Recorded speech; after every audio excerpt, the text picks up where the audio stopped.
Mga sis, mga day, mga sis, mga day, nandito si Baby Team Panday.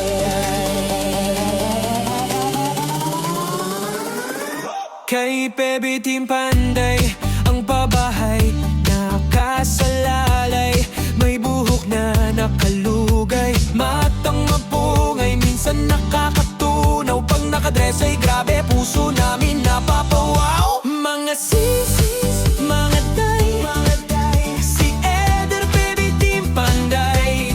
Sa trabaho di pa patay-patay, mahalagang hanap buhay. Mga sis, mga day, si Baby Team Panday talagang idolo. Pag siyang gumawa at trumabaho, kahit minsan pagod, okay lang may smile sa dulo. Mabilis kumilos, di pa dalos-dalos, di pwedeng sukat ay kapos, kundi lagot kay pug.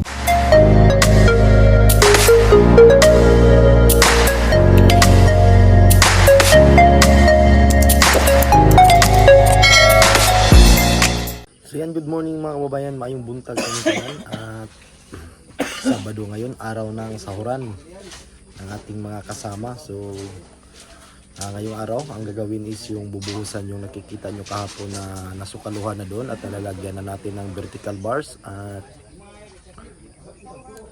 para mabuhusan na po yung wool putting doon, para sa Lunes pagdating ng CHB ay makapag-asintada na po tayo para makapagsimula na pong magtambak.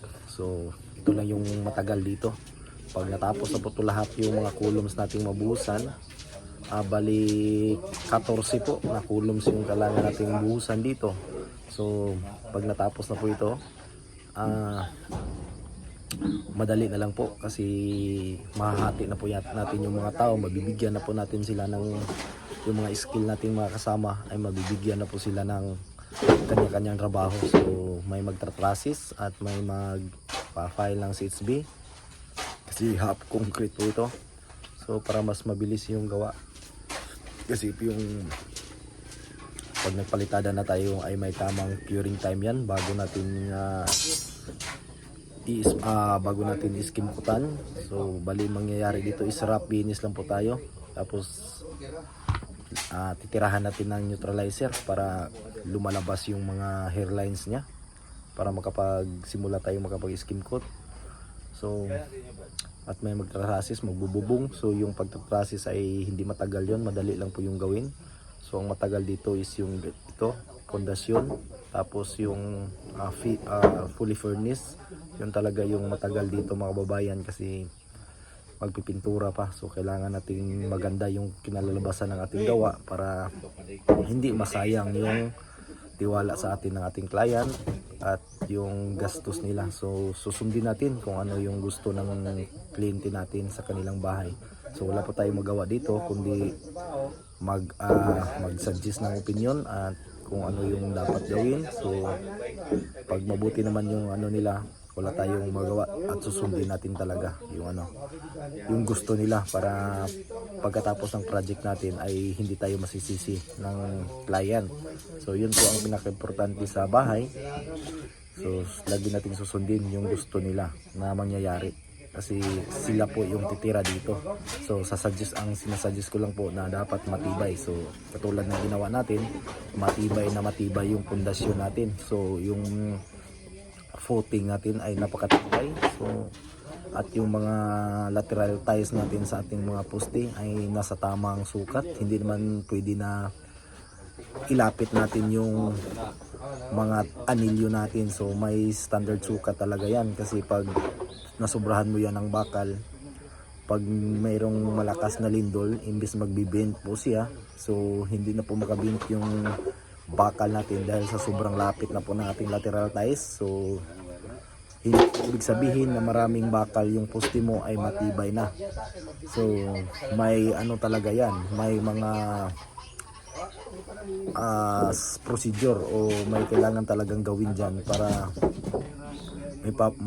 matatili na maging matibay yung poste mo. Kasi sa sobrang bakal yan, so yung konkreto niya ay hindi na siya magbibend. Baka pag dumaan ng may dumaan na malakas na lindol, baka mag-crack lang po yung poste natin. So sa ginawa natin dito, sinusunod natin yung kung ano yung nasa plano, kasi yung mga engineer ang eksperto dito sa paggawa ng, sila talaga yung may kakayahan na mag-compute sa mga ganitong mga kulom. So susundin natin kung ano ang nandun para hindi tayo masasablay. So yun lang, at manood lang kayo ngayong araw so sa mga gagawin namin. So ayan. So grabe yung panambak, oh, dami.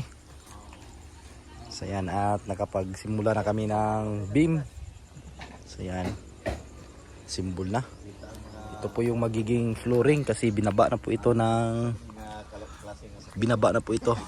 sa ating original na layout. So yung tansi nakikita nyo yan, nakikita ninyo sa video, ito yung para sa flooring sana noong una naming layout. So binabaan natin para hindi maraming panambak ang kakailanganin. So nagsisimula na silang naglagay ng matambak dito. Simulan na hakutin para sa susunod na panambak nandito may malalagyan, kasi apike, walang malalagyan sa labas. So napakaliit ng daan kasi dyan sa labas. So kailangan natin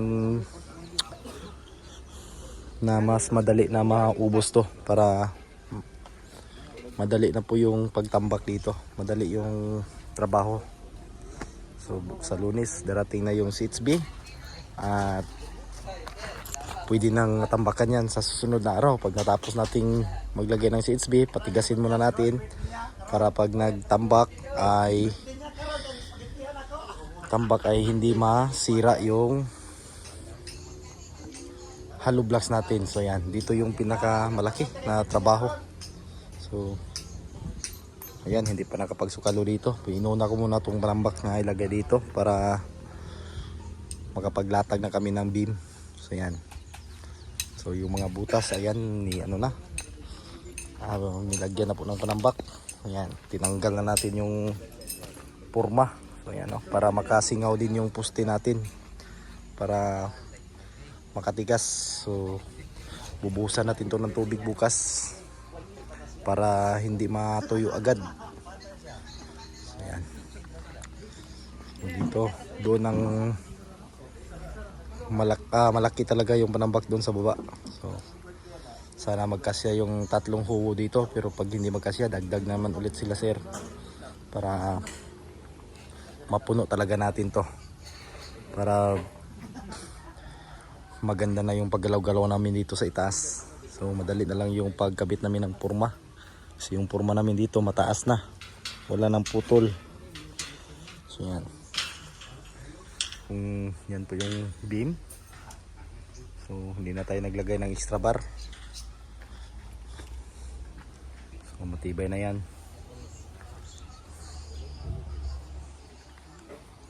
So pahinga muna yung tropa kasi nagluto si sir ng spaghetti. So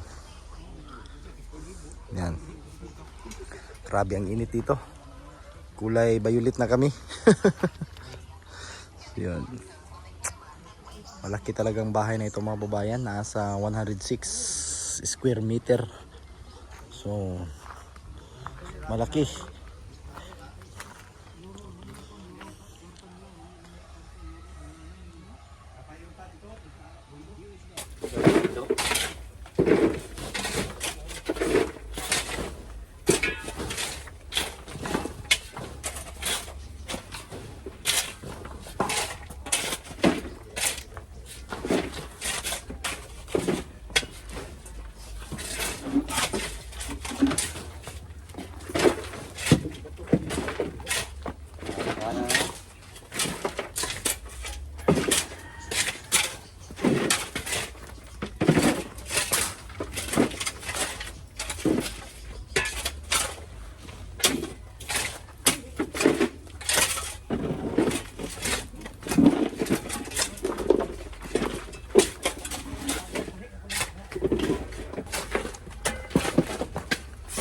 Hanang di pala may ba? Kaya wag mo bawal ni mga toto. Kaya ni.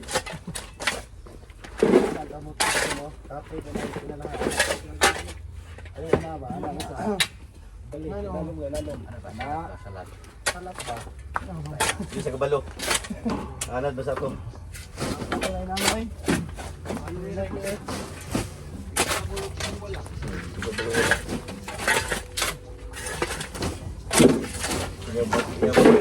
Wala.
So yan mga kababayan, magandang gabi. So nandito po kami ngayon sa Pagadian, Robinson, yung Pagadian. So yan.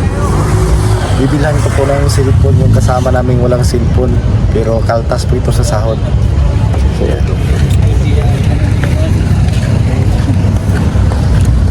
Oh. Let's go!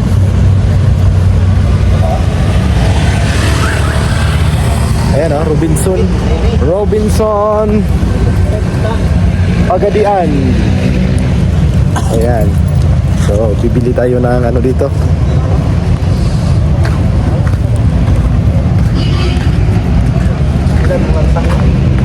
Ayan mga kababayan, papasok na po kami dito sa may Robinson. So, ayan. Ganda.